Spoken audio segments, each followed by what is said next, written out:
Good morning, everyone.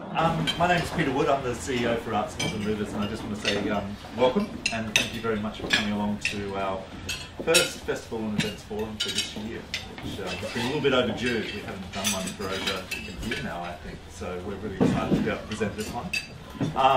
I'm not going to take up too much of your time because I want to hand over to the panel in a moment.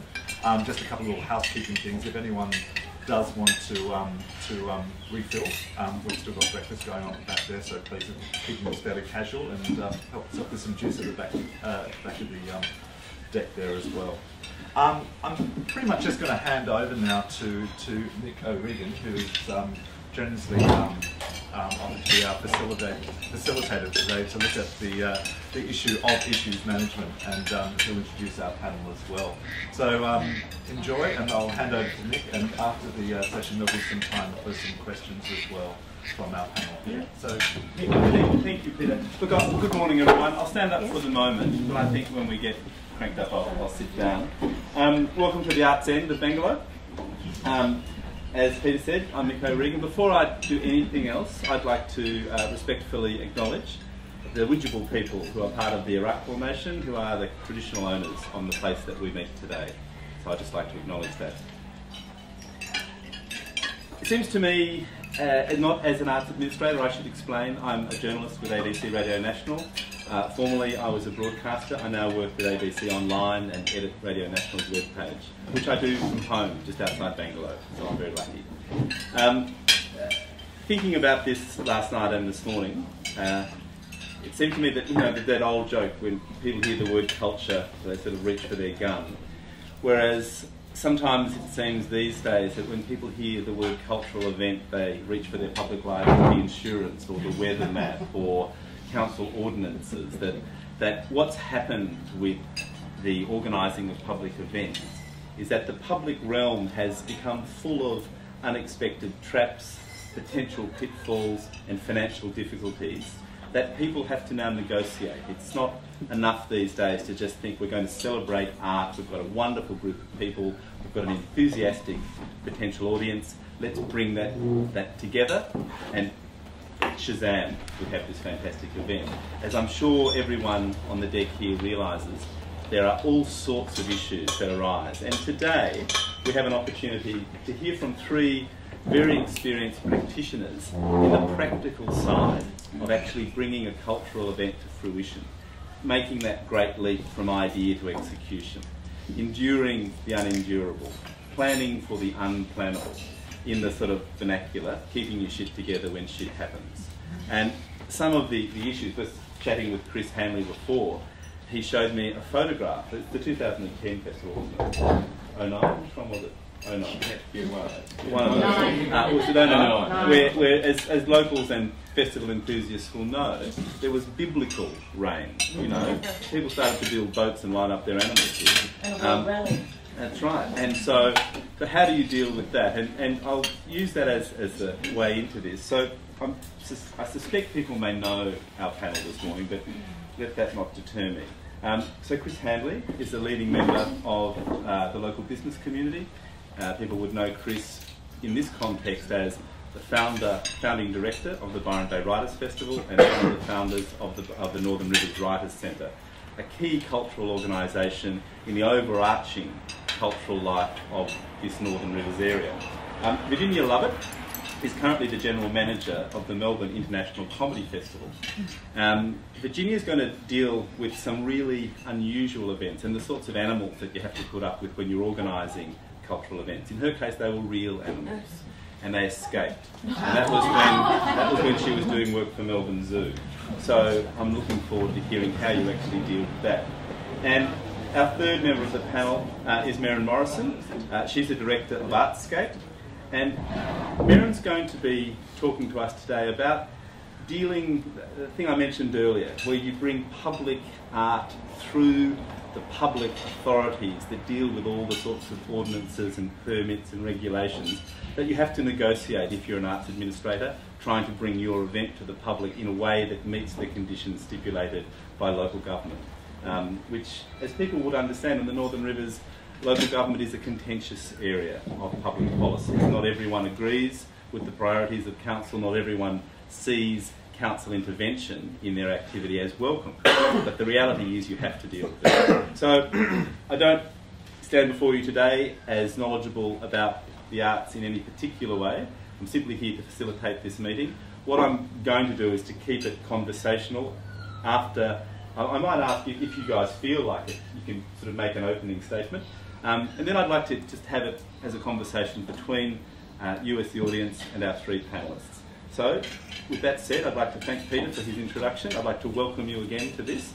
And I might get, Chris, if you wouldn't mind, when the idea of bringing an art event comes up, are there initial things that you think in general planning terms, this is what we'll plan for, but this is what we'll keep to the side just in case the turds hit the road?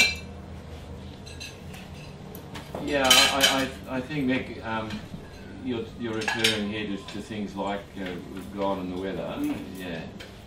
You know, I think that was a lot easier to do years ago, but I'm not sure now that you can actually, and having been through what happened to us that particular year, maybe I'll bring up some of the issues around that. But I think there's some stuff you just can't do anything about. You know, I think we're a not-for-profit organisation, so just by way of background, the Northern Rivers Writers Centre is a not-for-profit, and getting insurance and paying the premiums and so on when you're a not-for-profit organisation is prohibitive anyway. You know, the policies are just so much, so we couldn't afford to pay the policies to insure against the weather anyway. It just costs us too much money. All the other stuff that can happen running festivals, I'm sure that all of us here can share these with. Though I don't have as good a story as the one you're going to hear about the animal in a minute. Some of the riders get pretty. Some of the riders get pretty wild. So you know, people don't turn up and all these things happen. But I don't. My belief is if you've got really good staff, and I'm not an arts administrator. It's very important to realise here that I'm the chair of the organisation. And whilst I founded it, I've been blessed for so many years, including right now, by really talented arts administrators who work for us. I repeat, I'm the chair. But I think if you've got great staff and if you've got great community support, those two things, in an area like ours, then there's nothing really that you can't work your way around or negotiate around. But at the end of the day, in our instance, I can tell you, if the community here had not felt that our event was their event, then we wouldn't have existed past 09. We would have been broke. If all of the people... I'll tell you the most extraordinary thing about our event. It was that you could count the number of people who wanted their money back on two hands. Now, to put it in perspective, we might have 3,000 people a day there, rough-ish, let's say, 3.5, whatever the numbers are. 10 people, there wasn't 10 people wanted their money back from us. So people here, and a lot of those people come from other places. Now to me, when everything had settled down, all the dust had settled down from us being drowned, and we were, as Michael said, the fact that only those few amount of people wanted their dough back from us, that says so much about the event and how people viewed the event and how the public understood. So even if we'd had policy insurance, we couldn't have paid it, afford it. But we didn't need it. Now, that's not to say that directors didn't do amazing things, but we didn't need it. Right. But just to go through the process, so, you know, as we all realise, it was throwing it down, raining cats and dogs. What's the process by which the decision to cancel the first day of the Writers' Festival occurs? And what are the immediate implications of that in terms of how, I mean, I'm not asking you to go into all the rescheduling and stuff, but I'm just interested in that moment of, okay, we're not going to have Friday. Can you take us through that? And on the way up here I was thinking about that, but strangely that wasn't, I'll answer that, but that wasn't the most important one. It was actually the decision on the Friday to go ahead with the Saturday and Sunday not to go ahead, which is strange. So from the outside looking in, Friday morning was big because everyone's ready to go on a Friday morning. All the writers are there and people were on their way out and the TV crews, everybody's there. But the decision was made, by God, for us, because the tents were floating. Like, it was pretty easy. Like, I tried to sit on a couple of chairs and you couldn't sit on them. And in the Macquarie tent, which is the one, if you've been to the festival, but it doesn't matter if you haven't, Macquarie tent's usually the one, Macquarie Bank is the tent that's closest to the main auditorium, the main restaurant there, everything was floating there. Like it wasn't a happening thing, and the glass is half full for me, right? We thought rubber duckies, we thought everything. It wasn't going to happen. So, you know. But I have to say to you there that really that comes down to having great arts administrators and people who are, you know, confident. The hardest decision Jenny Caffin was the director that probably has made in her entire life, was to cancel that Friday morning. If you want to know how the process was, we talked a lot, like so much. But at the end of the day, it was the director's call. They've got to go to all of the site managers and all of the people there, and we're talking electrical wires that were underwater. We got through the day before, which was the Thursday, the kids' day, you know. But it was for any of you around here then, it just hadn't stopped raining for days. Like, it was really, and we do good rain here. So by the Friday morning, it was clear we couldn't hold Friday, but we prayed all day Friday, and there's a lot of stories go along with that. But by Friday afternoon, that was actually the big call. Because Friday afternoon we had to decide, and there was a pile of us in the tent with a couple of significant people. One of who lives in Bangalow, a great guy called Mick, who's been our sound and engineering and technical man. Mick's a really good story about living in this area. He was there the first festival we ever had, and he's here 16 years later. He manages all the microphones, all the lights, all the technical stuff is all managed by Mick Deacon, who lives just up the road.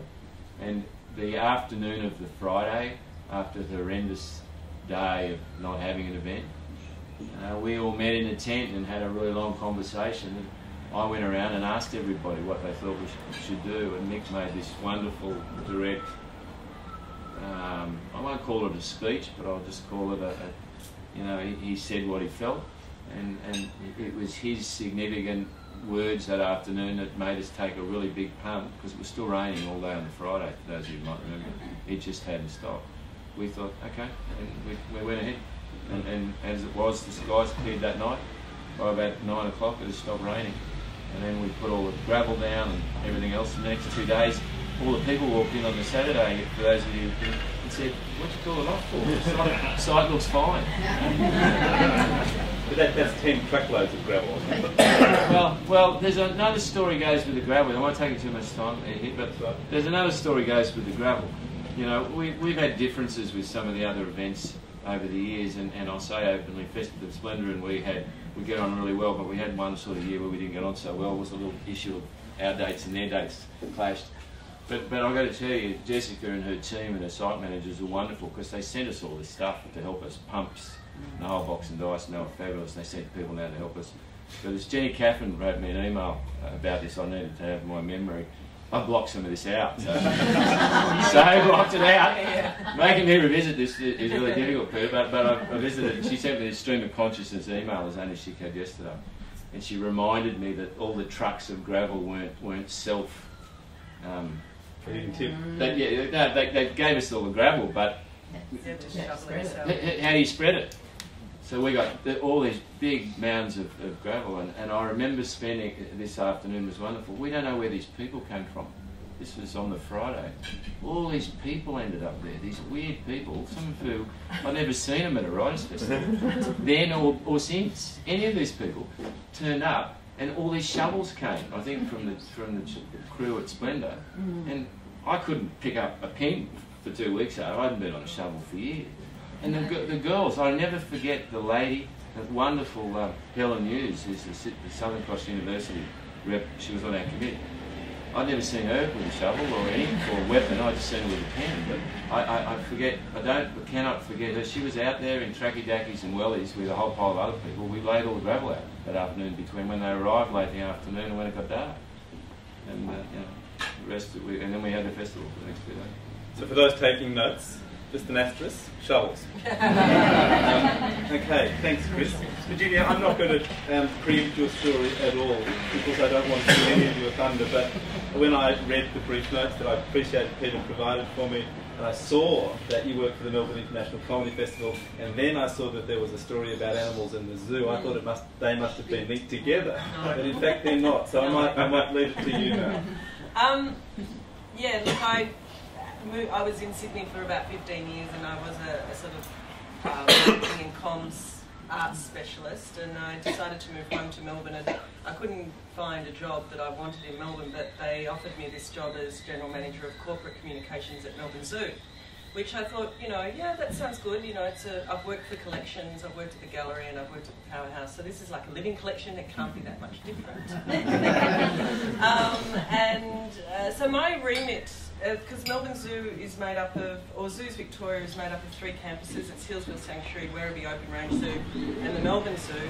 So my remit was basically corporate communications, which is government relations, you know, stakeholder management, as well as running a PR team across those 3 campuses. And little known to me, zoos are a sort of microcosm of an amazingly dysfunctional, bizarre sort of environment. You have zoologists, biologists, veterinarians, then you have plumbers, tradies, and it's sort of this like a gated city. And a lot of them have been there for 30 years, and a lot of them have been carnies and circus people, and they sort of found their home at the zoo.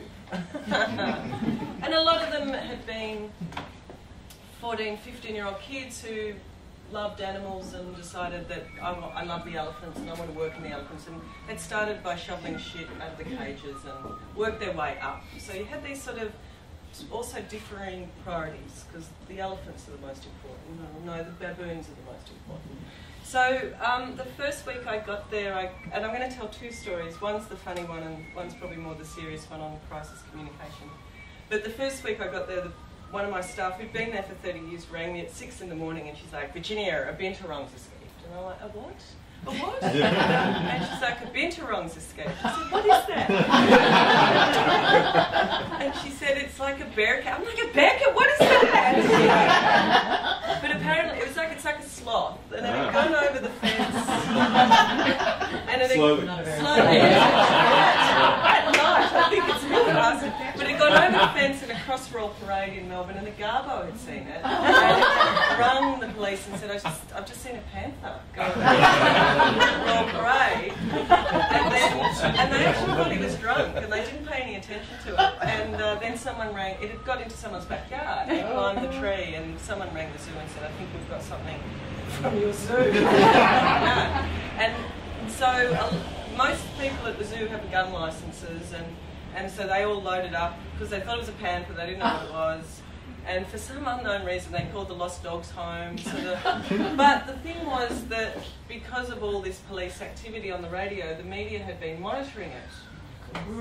So they arrived before us, really, and filmed the whole thing, and filmed the capture, filmed it all.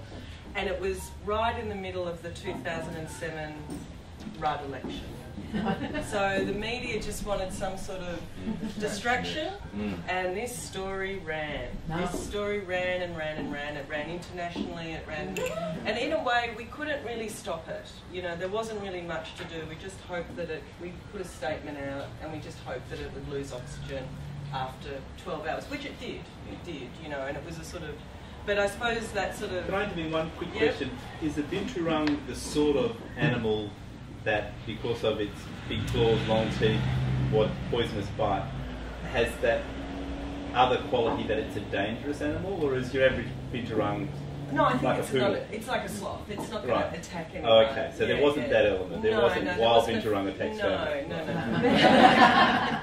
No, it was more. I think they just took it as a joke, sort of thing, and it was like, you know, zoo escapee, blah runs, you know, during federal election. So what we just had to do is put out information, factual information, like, because of course they did it. How did it get out? Are all the animals else going to get out? And it basically had, which a lot of the chimps and the gorilla escaped as well. The gorilla escaped. The gorilla escaped. The same day. Yes. No, but we had lots of animal escapes. And the gorilla escaped and walked past the receptionist, and we said, "Why?" She said, "I thought it was a kid dressed up."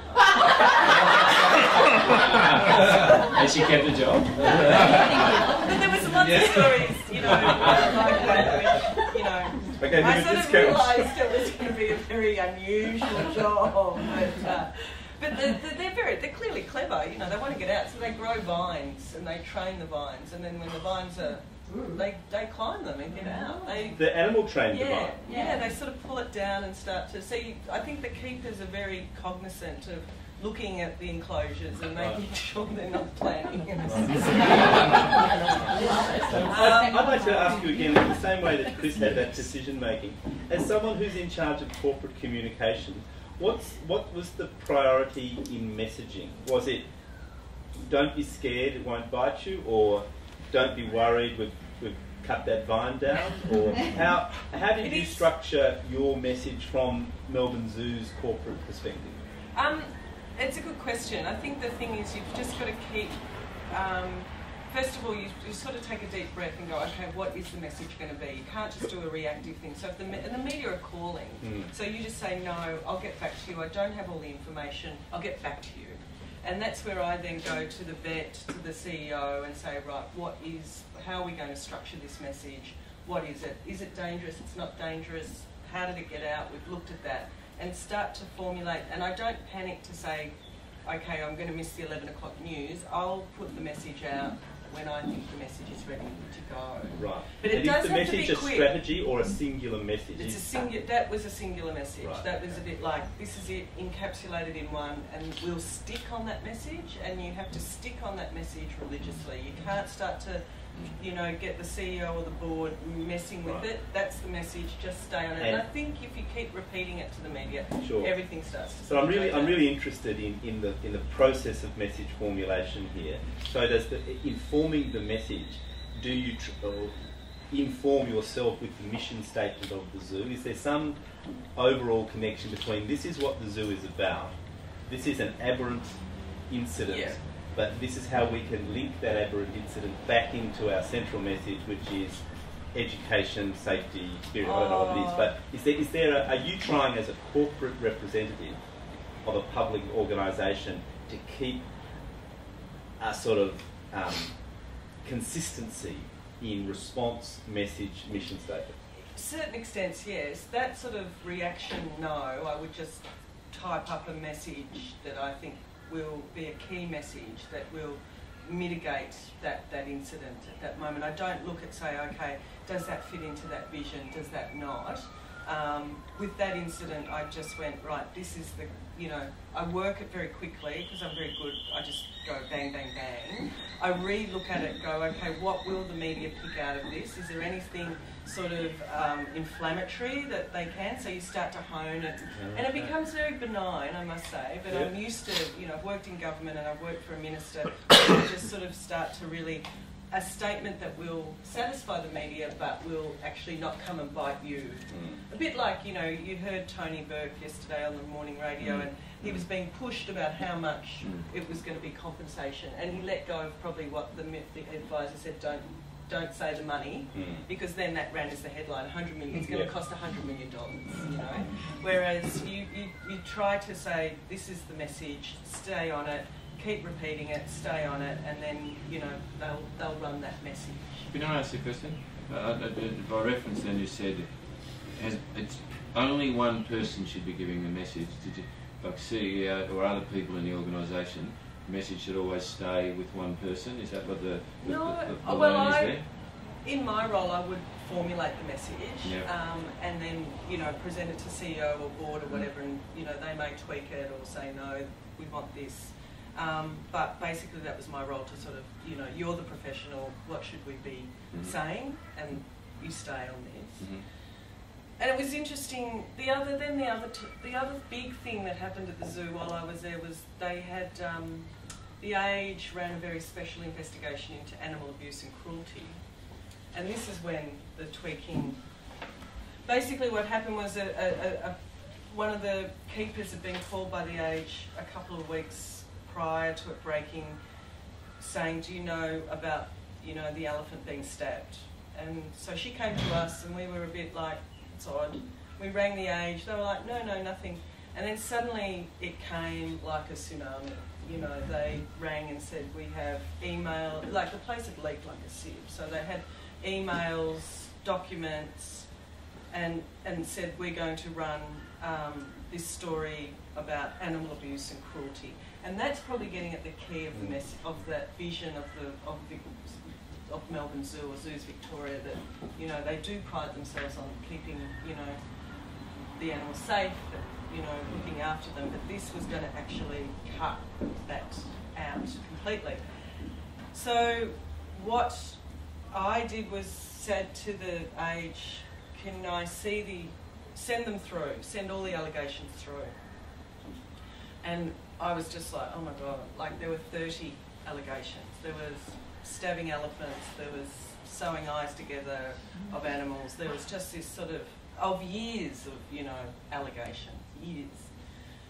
And the Age were it was 2 investigative reporters, and they were clearly, they were going to run this story no matter what. So we had to sort of start to formulate a strategy to mitigate the damage. And they'd be ringing every hour. What's your response? I said, I'm not responding yet. You know, we've got 20, 30 allegations here. We're going to go through each one of them.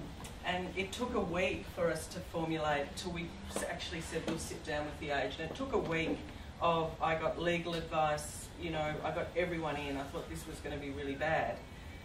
And so we decided to sit the CEO down with the head vet, with the 2 journalists, and they went through each allegation, and then basically, and look, in hindsight, and this is the advice I'd given, I keep looking, I was thinking about this last night, I would have put those 2 people through much more rigorous media training. Right. Because I think they were very naive, and I think in a way I was naive, because I thought, having worked in arts and tried to be able to, you know, shape or manipulate or tell our story, wasn't going to happen this time. It was going to, they were ruthless, Royce Miller and Cameron. They wanted this story and they thought it was big. And the poor head vet who'd worked there for 30 years had lived on site, brought her kids up, had a very passionate, you know, obviously passionate about animals, would say stuff that you're just like, oh no, don't say that. And they just picked the eyes out of it. And then we started to say, oh, we're going to get a legal injunction, and basically, because they were also going to name one of the keepers, and I said, you can't do that. Legally, you can't do that. And they said, legally, we can. And we started to try and stretch it out to get more legal advice. And then on the Friday night, they were going to run it on the Saturday morning. The Friday night, I said, you can't run his name. It's going to, A, destroy his career. We're going to have animal activists in here, and you have no substance to, or no evidence to run his name. And then that night, I remember sitting at the website at like midnight waiting for the story to click in, and I saw it was running as a lead. I thought, oh, I won't run as a lead. And then opened the paper the next morning, and it was animal, you know, zoo rocked by animal abuse and cruelty. And then the shit just hit the fan. Right. And so, but I suppose in that week of preparation, we had clear messages again. We briefed government. If you have something like this happen, go straight to your stakeholders, make sure they're fully across what your position is. I also pulled in the Herald Sun, who was a sponsor, and said, you can't, please don't, you know, look at this objectively, because if it started to hemorrhage in the Herald Sun, we were, you know, it was going to be talked back, it was going to be 7:30 report, we knew that, but we had to start to shut down. Point of view, an unmitigated disaster. From a public perception point of view, it was enormously successful. And as a result of the disasters that we faced during the event on Cape Byron headland, we then next moved it down on the flats outside in front of the beach. But the, you know, and talking about weather, I mean, we, as public event makers, it really is, you're just in the luck of the gods. And halfway into that event, we had the 1 in 100-year flood. Yeah. It was incredible, but that was nothing compared to the, you know, the crisis management. And I mean, I think as event managers, events never go according to plan. The planning, you know, it's never linear, and you possibly, you know, try and contain the problem, contain it. I'm really interested in this because that containing, I completely understand that in those sorts of situations it's better to have bland facts than excitable language and hypothetical outcomes, because the excitable language and the hypothetical outcomes, it's like fertiliser to that story. It just sets it off. Yeah. But I'm also really interested in that briefing your various stakeholders. So what you are wanting to do is to not let a key stakeholder be put in a situation that that organisation or that individual would be faced with questions about which they hadn't been briefed. Absolutely. And that then sets up another channel of potential crisis where, the next headline is, key people have no idea about management of zoo. Yeah, right. Exactly. And that's why you do, and even to staff, I went around and briefed all the staff in particular areas because I did not want them to read, I didn't want anyone to read it first in the paper. Right. You have to make sure that everyone knows it's going to run, and maybe build it up to a bigger problem than it wasn't. It was a big problem. This could be worse. It is good, yeah. Not sure how. Well, it did get worse. It got worse, and we had 3 full-page front pages. Is anything true? Sorry? Is anything true? Well, this, I think the thing is, 20 years ago when I started, I would have trusted journalists more than I would trust it now. That's why I would land down the messages, because you could actually probably have a proper conversation and get their view across. Was it true? It was a bit of semantics, and basically the story with the elephant was that, the elephant had started to back up, and the keeper felt endangered. He felt the colleague was endangered. So they have a tool, and he got it out and he started prodding to push the elephant back. Another person saw that and thought he was stabbing the elephant. But there was a report, there was an investigation within the zoo. When I said to Royce, it's not stabbing, he wasn't stabbing it. And he went, well, prodding, stabbing, same thing, isn't it? And I went, no, it's not. But of course it made the story better. Sure. So we were up against that. Yeah. We were up against the real, they wanted to run this and they wanted to run it big, and it was going to, I don't know, Walkley Award winning, I don't know, but it was, I sort of had to forget about them and basically start to manage staff and key messages. And the messages do have to be adopted by the whole organisation. You can't have that breaking rank. The other thing is, was there truth to it? We did tell the truth. We told the truth, and I think you can't not but tell the truth. Looking back, I would have got the vet, because she was very trusting. She just said, well, this is what happened, and you have to, one quote was, you have to break eggs to make an omelette. So that was a screaming headline, that, whereas, and she was in tears when she read it. She's like, but I've cared for these people, these animals for 30 years. Why are they doing this to us? And there was this sense of, why are they doing this to us? And I could see that it was a story, but I'd hoped that they could have there was going to be a bit more understanding of the place, but there wasn't. Anyway, but yeah, look, if it's, the key learnings were don't trust the media anymore. Okay, that was a key outcome. Right. Absolutely. But there was no complementarity in the interests of the story. No. Because I was about to ask you, this will sound incredibly flippant, and it has a element, let me assure you, but I am also interested whether in that old line that, if they spell your name correctly, there's no such thing as bad publicity. Was there any possible way that simply the focus on the zoo, I was actually thinking of the Binturong thing, you could have had a campaign that said, for some lucky families we send the animals to them, but for the rest of you, you'll have to come and visit.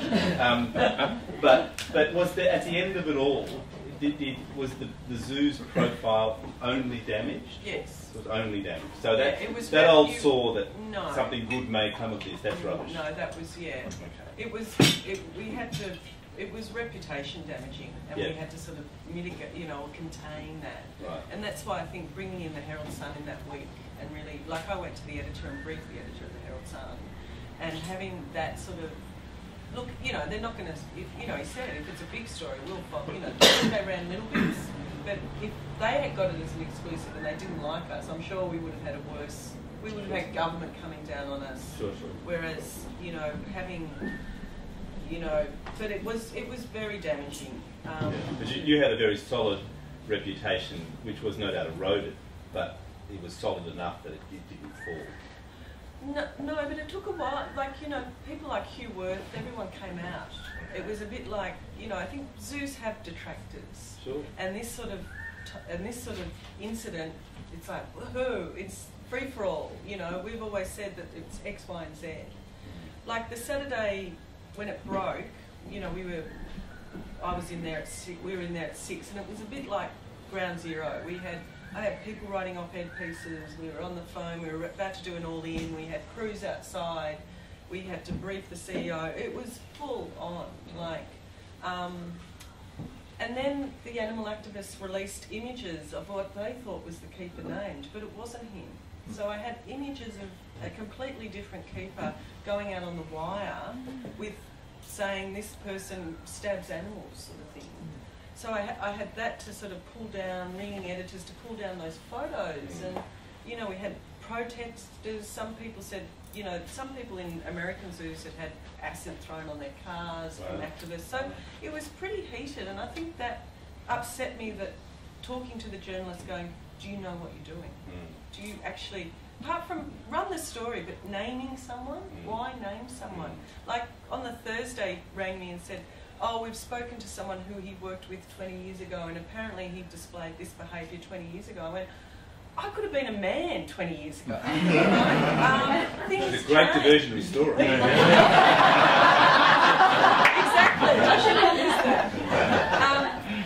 Just on that, just to be flippant again. Oh, well, wasn't where we were on that, but you're going to take us there. No, just in headlines and how people framed it, that thing, you know, keeper stabs animals. And that thing, I mean, keeper prods animals is also a problem, isn't it? Well, not like stabs. No. That's abuse.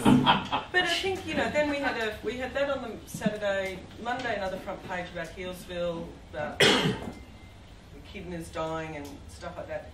And then the Wednesday it was the board. The chair had got, like, which we had, the zoo took animals to schools and that, and the chair wanted to do a fundraiser, so there was a koala went to his home and stuff like that. Oh, that was just another big one. But, you know, probably I can't, but then, and constantly in touch with government advisor ringing, you know, and then when I just thought it couldn't get any worse, someone rang and said, and it was a huge celebrity had died, and it was like the shift went. Like we were the story. It was Christmas, it was January, it was hardly any stories. We were the big story, and then suddenly this person died, and then it was like, Zookeeper celebrates dead.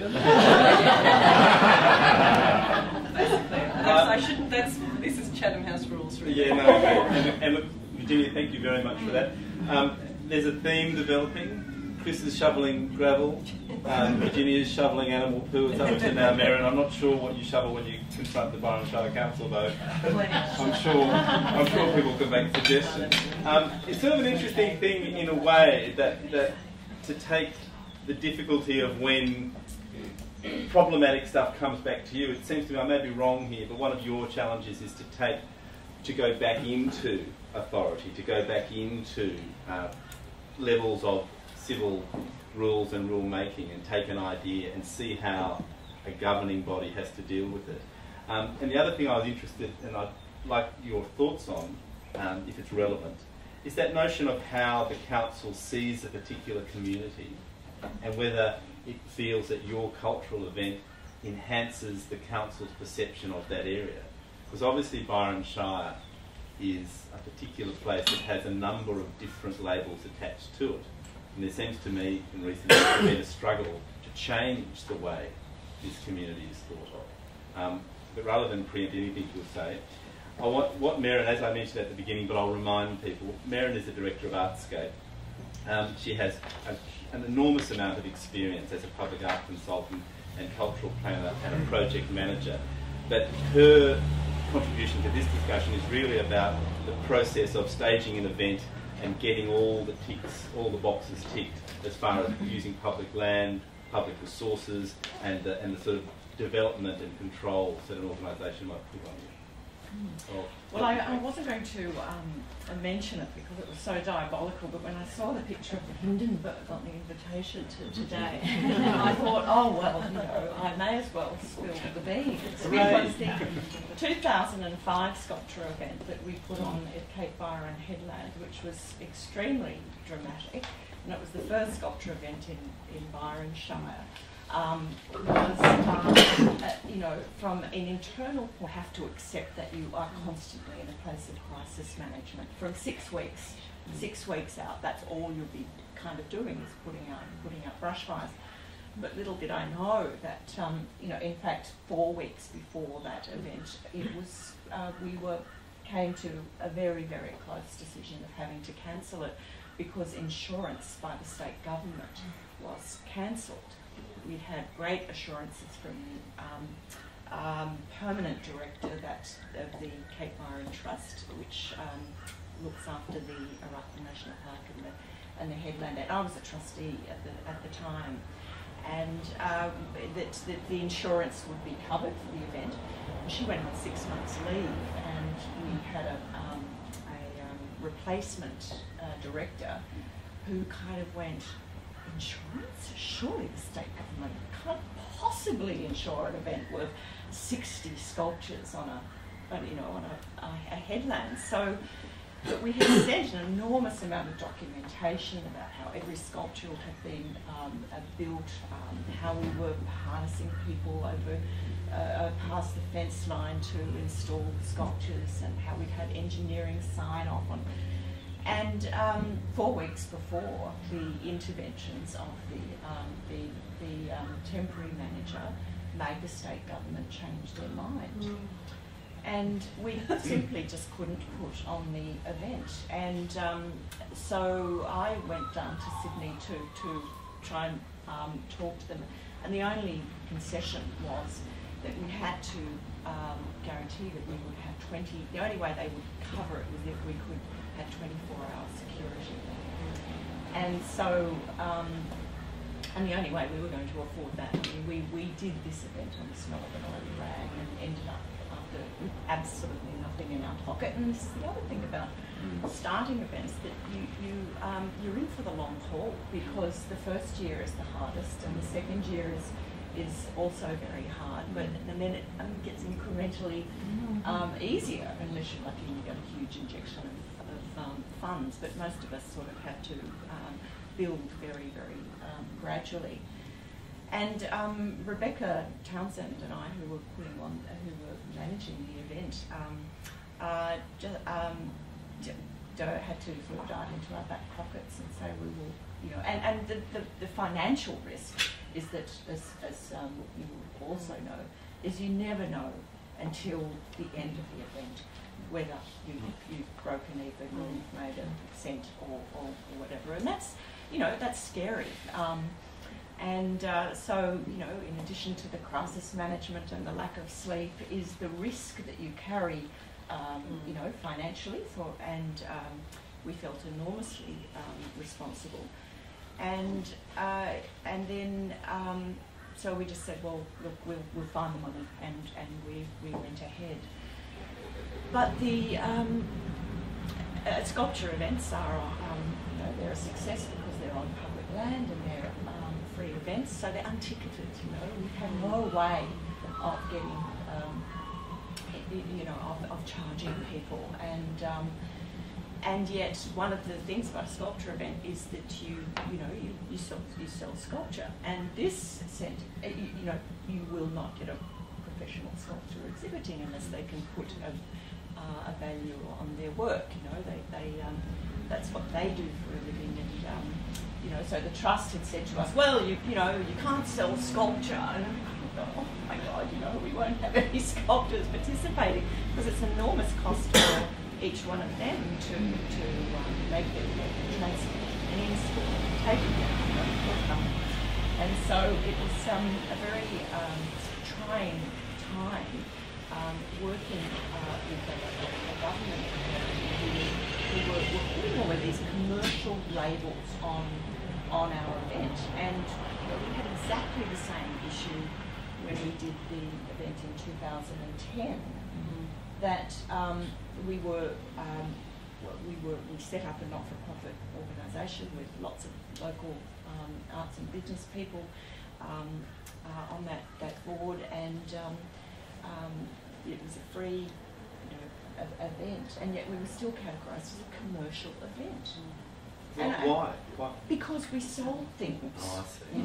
and yet, the big swim, for example, community event. You see, they sell. You have to pay an entry fee. You have to, say they get thousands of dollars from that, and their sponsors logos all over Watergoes Beach and Main Beach, and we put on this really sort of low key thing, and because we're selling sculpture, and we were sort of Arthur and Martha deciding whether we would apply to council for our approval as a commercial event or a community event, and it took us 13 months to get the licence to do that sculpture event on the beachfront there. And people think it's very easy putting on events, don't they? And in our case, just plop 60 sculptures along the beachfront, and Bob's your uncle. I think we even had the mayor publicly say to us, I don't know why we should give the approval to you people. There are curators graduating from SCU every year.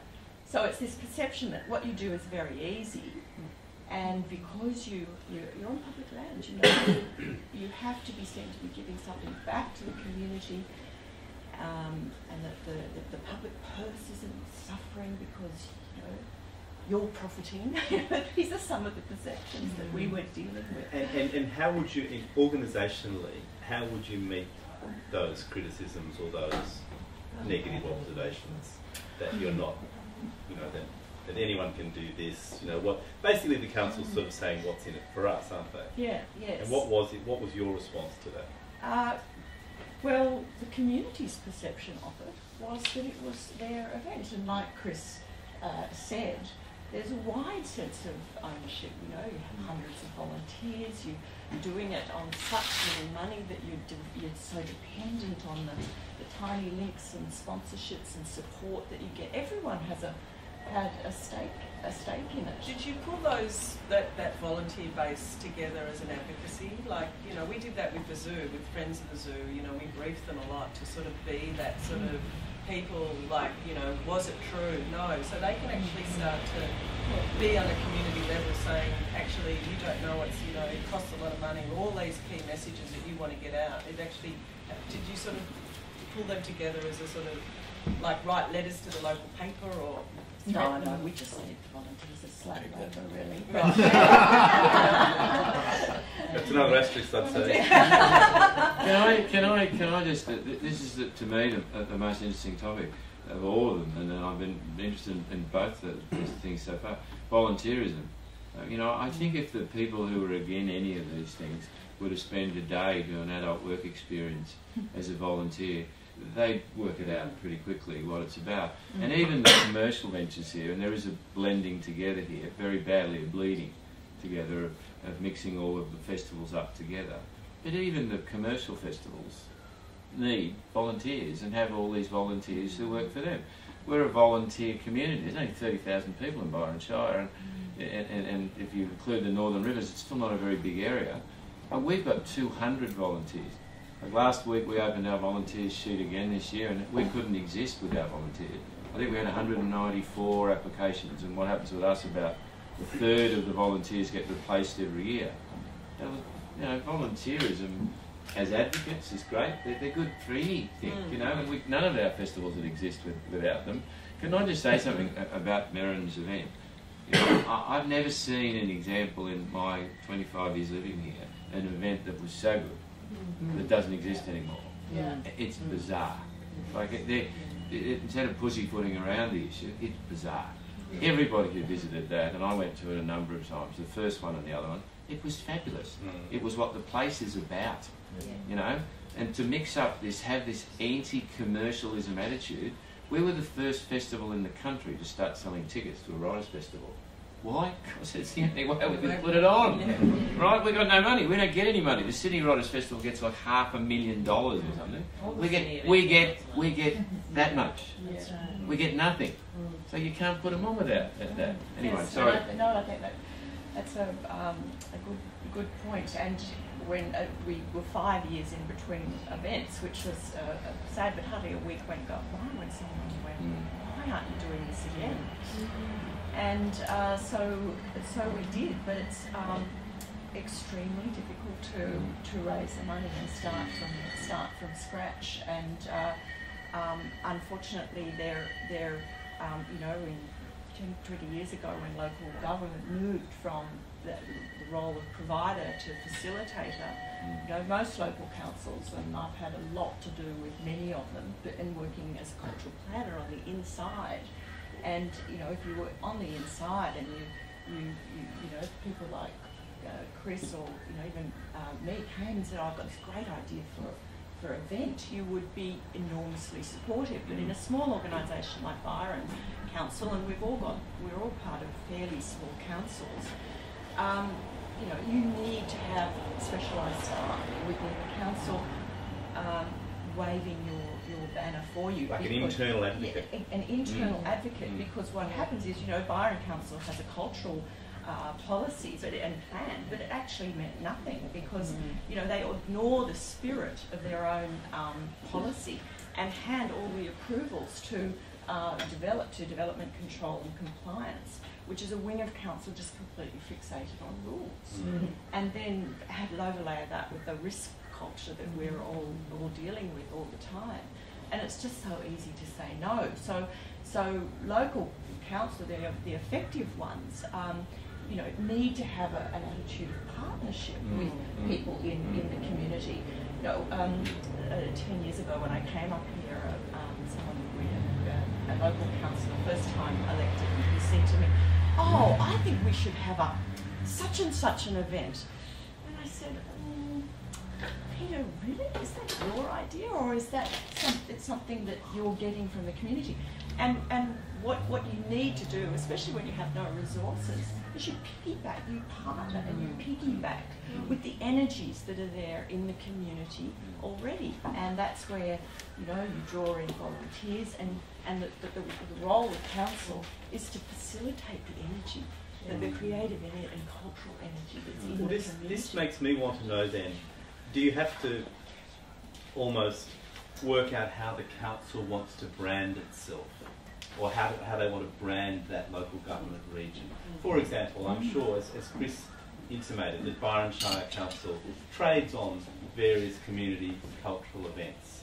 It likes to see itself as a green, community-based, you know, art-friendly environment.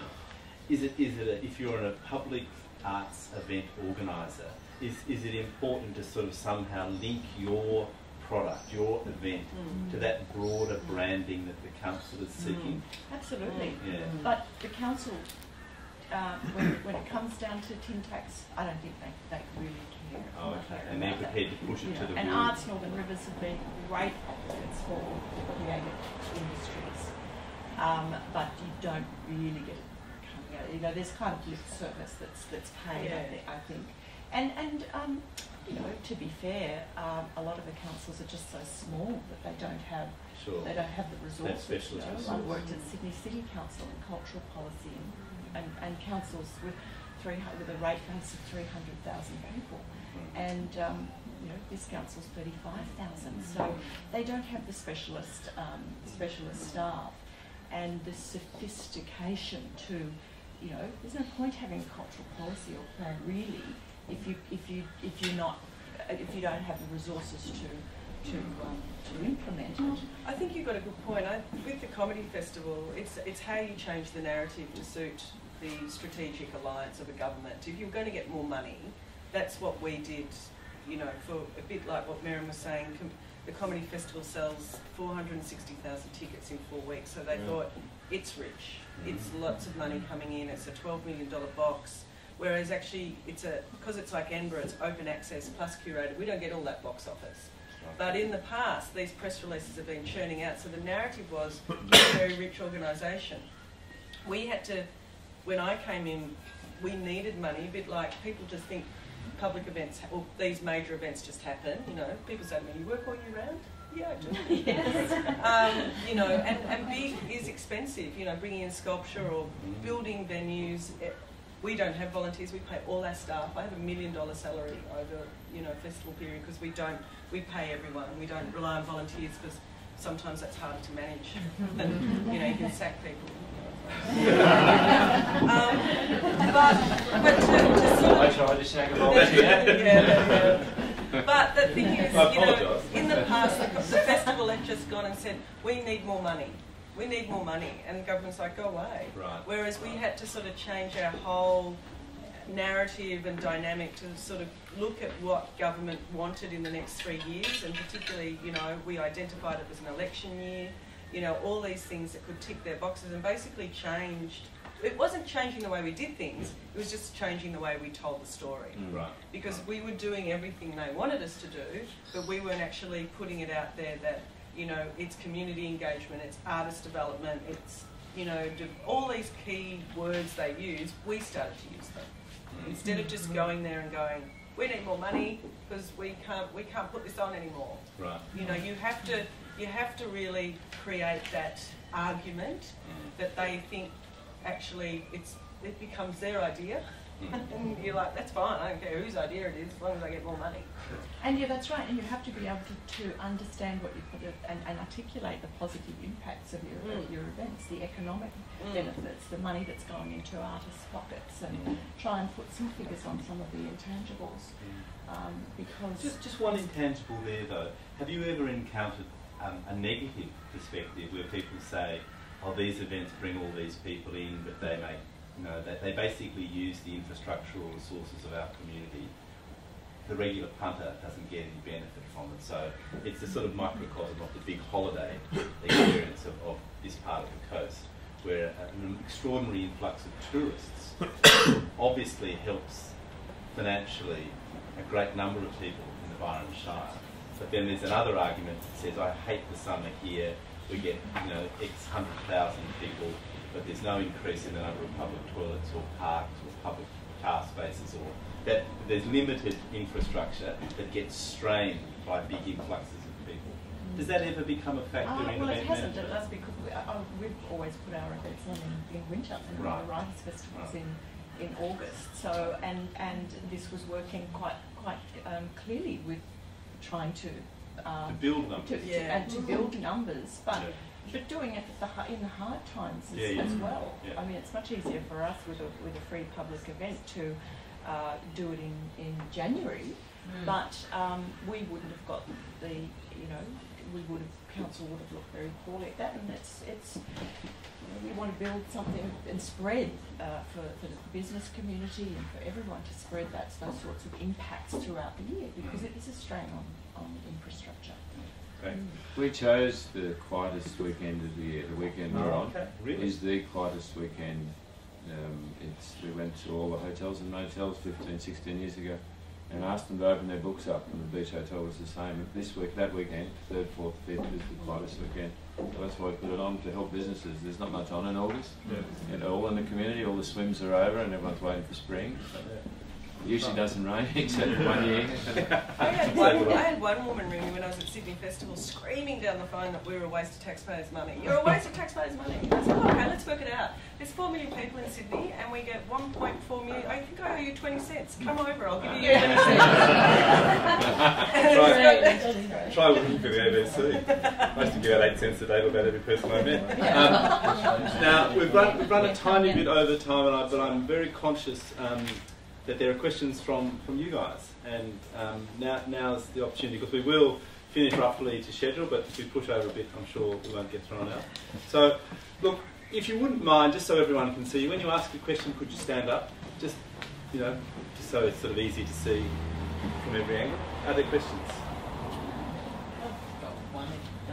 Hi, I'm Alex Wilkinson from Towton Festival of Classical Music. I'm just really interested in how you might all see, you know, sort of like the potential of a competing event being started. I mean, do you sort of like just stick to what you do and think, okay, well, they'll sink or swim, and sort of like, are there any particular strategies that might be useful to an existing event that may be? I mean, competition is seen as a threat usually, so I just wonder if any of you might have any particular ideas on how to deal with the creation of a new event that could impact negatively, or is it positively?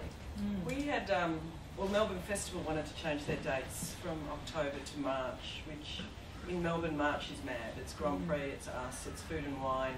And so Melbourne Festival, after 26 years, went out very publicly and said, we're going to move into February, March. And we decided to go really hard against that, because I think having a group of the festivals does help, but when you've got very little discretionary cash now in the marketplace, to have that pulled out just before you open with a similar audience, we said this is not going to, it's going to be really bad for everyone involved, and for Victoria it would have been better to have a spread of events right across the year, to have the different things when it's quieter. So we went really hard. We called publicly for feasibility studies. I went to the media again with just all the organisation. These are our things against it, and we also pulled in other events to be a bit of a cartel, to sort of go as a group voice, not just one voice with a thing. And look, in the end they backed down, but we did actually see it as a big threat, as a big threat to us, and unreasonable for them to. And what do you think? Where was the impact that made them back down? What was the effective strategy that you employed? Well, I think for us calling for a proper consultation, it did get all the arts companies and like the major performing arts events. So it's a declaration of ownership. Yeah, basically we were here first. Yeah, and just to say, well, why, if your business model is failing, why impact on everyone else's? And I think it was that thing of, you need to look at your festival and see what's wrong, instead of just, shoveling it into that time where they argued it was better weather and that they could give bigger sponsors. It's like, well, years ago it used to work pretty well, but why are you wanting that time slot now? But it wasn't just us. The fashion festival, they were going to use their venues. So it was venues, it was staffing, technical staff. There wouldn't be enough major event staff because you've got Adelaide on at the same time. We all share, workers from Adelaide Fringe and Festival, and it was just going to send the whole sort of ecology, which had been working quite well, and for the sake of one organisation's need to be in that time, we really no. We said no. What about with the creation of a new event that's very much on a similar line, sort of like IUCC? Did not work in a small enough community that some head-to-head conversations. Jimmy's working at a sort of a different scale, but she obviously took it on head on, saying, what the hell do you think you're doing? I know that we've had some sort of date clashes, and Arts Northern Rivers have been really, this forum have been really effective in managing some of those things, so that we're, as event organisers, we're not all straining the same resources. But yes, I can only say perseverance. And Virginia has the advantage that she can turn up to those meetings with the Binter run. Can I just say something there too? I think that the more festivals and events we've got, the richer is our lives here. Oh yeah, I do agree. And I actually believe more makes better. But someone wants to get right in a place that you've been for 10 or 15 years working hard, then you've got to go in and fight for your event. And if that means very strongly suggesting to someone it's crazy, because it doesn't matter how good they are, if for example, on the same weekend as you are, at the end of the day you both lose. Is it possible to talk about your negotiations with Splendour? Yeah. Well, Jessica was in a situation, Jessica de Creux, running Splendour, and we've always had great relations with them, and we still have really good relationships with them. But we just had a year where our dates clashed, so things got really difficult between us. And because we didn't have the resources then and now to be able to have an arm wrestle over a long period of time, I'm sure everybody here knows, and again, I'm not an event manager, but I guess I've had a lot of practice at it for 15 or 16 years. At the end of the day, we're now working 2 years in front. Like, it's bizarre to me. how it all works now, but you're working 2 years in front and maybe 3 years with things like invitations and so on. Now in the music world, I don't know it very well, but they're in the same thing, you know. So what happened, there was a big shift one year, and I don't remember all the details, but I think bands couldn't come on the normal day, so Splendour had to take the normal weekend with it. We were left in a situation where very quickly we had to change course and move to another weekend. But we survived it and we got a good relationship, and it's all good, and they've been really helpful to us many, many times, and vice versa. And this year we're cohabitating in the same site in the week before and after, and they always help us and vice versa, so it's always really good. But, you know, back to the central question, if new events should be nurtured and helped by the people who've already been running them, and I think some of we long-term festivals have met in the last 12 months and tried to foster cooperation and open communication. We've had some really good meetings. But what the Shire, the whole region needs, is a calendar. It basically needs, this is where an arts organisation can step in, there's the available slots. And those events should also, that's why we need long-term development approvals on the festival sites, so that the young events don't have all the cost. And Merran knows this better than anybody here. It is a nightmare trying to get all the development approvals and then all the work that goes along with it. Like a lot of people around here don't know, we've had some years here where after 15 years our development approval comes out 2 days before the festival. Like 2 days, not 2 weeks or 2 months. You can imagine what your metabolism is doing. You've got no development approval. You've got no festival. And I think the latest we've ever had is 2 days. But if the sites have approvals and you've got groups of older and wiser festival directors, then they can nurture and mentor the young festivals as they come up, and we're all the better for it. The Writers' Festival helped us. That's right. That amazes me that it can be 2 days. 2 days. In that situation, would you be able to have legal advice to say that that's a sort of an abusive process, that because you have to make financial and logistical commitments? I would be very interested to pursue that. In our situation, we couldn't even announce an event and begin fundraising until we had an event. So that's why we had to continue to postpone the event. You know, we can't say we're going to have a sculpture event in Clark's Beach Reserve until we've got the approval. Right. So, and we tried to, they have templated the approvals process to such an extent, and because they're not event managers, they didn't really understand that this was, I said, we said, just give us an approval in principle. Yeah, well, that's the next thing I was going to say. When you, that 2-day deadline, were you operating with some degree of safety that there was an in-principle agreement, or up until 2 days, was it as likely as unlikely that they would give it?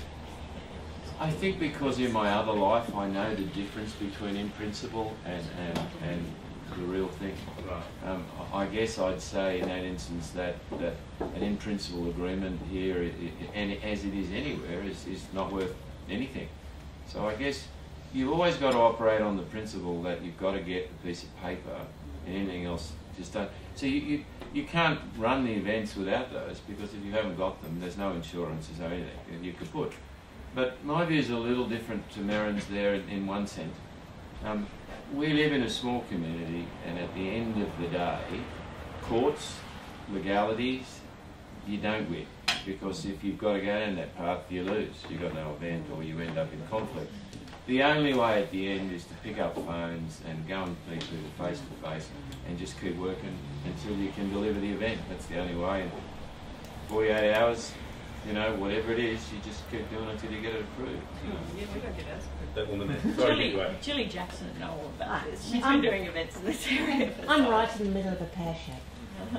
Our event had 2 metres of water. It's on next Saturday, and we had 2 metres of water over it this week. So Julie, tell everyone. The Lismore Lantern Parade. Yeah. So we're right in the middle of it. And I just would like to say that there are other events in other parts of this area that that have a different experience. We're in Lismore, and I think that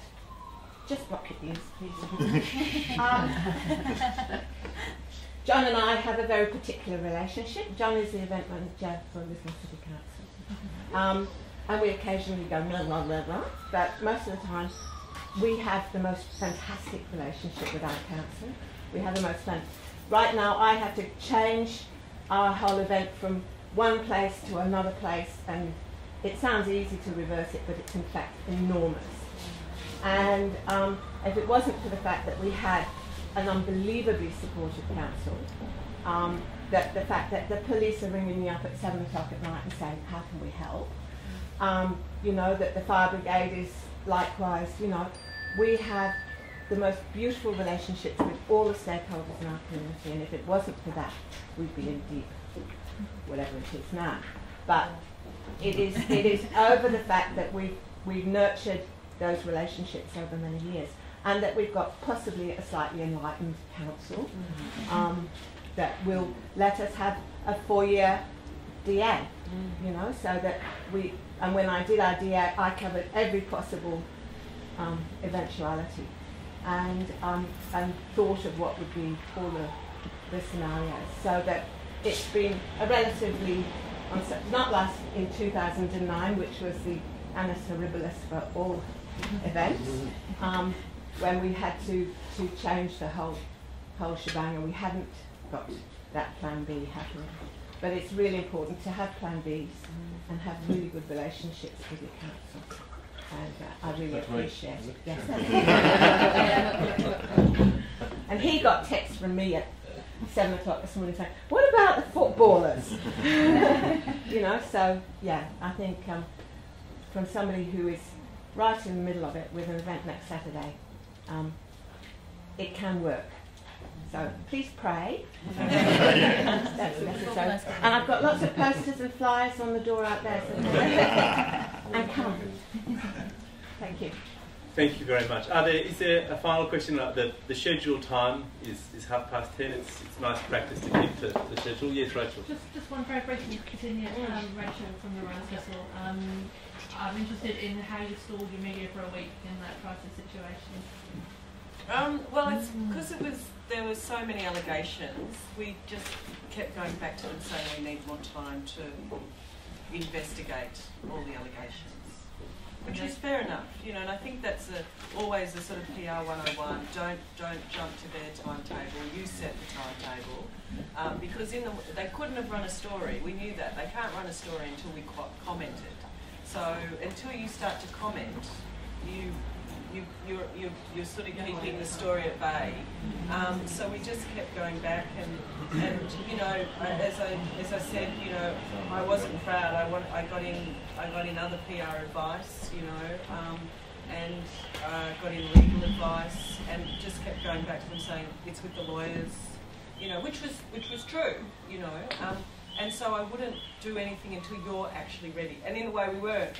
You know, looking back, we weren't ready. We could have been even readier, but we weren't. But look, you know, in the end, my staff got a staff recognition of keeping that story contained. And you know, I notice now that the zoo advertises a lot with The Age now, and they don't get any bad stories. So my other thing, and I am very cynical, is buy advertising so you can pull it. Particularly in this time of, you know, papers dying. That is, you know, I would be putting money in both and then going, oh, we'll pull it. You know. Follow the money. It worked in Watergate, and it works in local government, and it works in festival. Look, on that sage advice, I'd like you to join me in thanking Merran Morrison, Chris Hanley, and Virginia Lovett for this. I'll leave it to Peter. I imagine there's ways that people can keep in contact. Yeah, sure.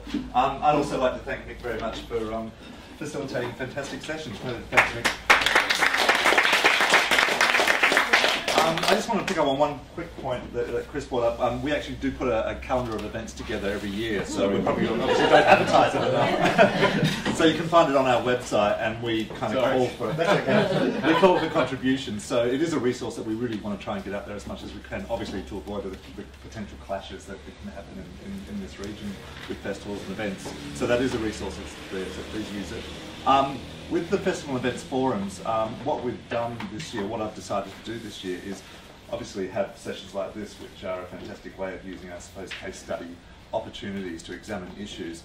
There is a real need, though, obviously, and that bubbles up during this, of that sort of policy development area for the Festival and Events Forum, and the kind of opportunity to work out who we are and do we have any teeth as a forum as well. So what I'm planning to do is hold another session later in the year, which will be a kind of, I suppose, more of a roundtable policy development platform for festival and event organisers, so that we can start pulling together some of the issues across the entire region and start using that as a way of supporting each other as festival and event organisers in the region. And that will take into account things, obviously, like, you know, the peculiarities, I guess, of each LGA. And as Julie said, you know, not every LGA is the same, and some are incredibly supportive of festivals, events, and have a great track record and are case studies in themselves for excellence. So watch out for that one as well. That will come up later in the year. And as you may notice, we did film this session. It's the first one that we've done, and what I'm planning to do is post that onto our website as a resource for those either who couldn't come along to access what happened, but also for you to go back and review as well. So that will be via a YouTube channel that we're setting up as the Arts Northern Rivers YouTube channel. So thank you again for coming along. I hope you enjoyed it, and thank you once again to all of our guests here. Thank you.